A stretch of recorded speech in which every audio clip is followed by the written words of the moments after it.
Shae Sortwell, born 1985, is an American politician. He was elected to Wisconsin's 2nd Assembly District on November 6, 2018. Political career.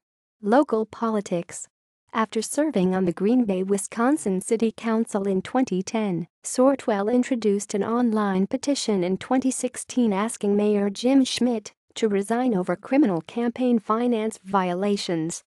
He later joined the Gibson, Wisconsin Town Board of Supervisors. Wisconsin State Assembly. Sortwell ran for the Wisconsin State Assembly in 2014, contesting the 90th Assembly District as an independent. In 2018, after incumbent Andre Jacques announced he would not run for re-election, Sortwell declared his candidacy for Wisconsin Assembly District 2.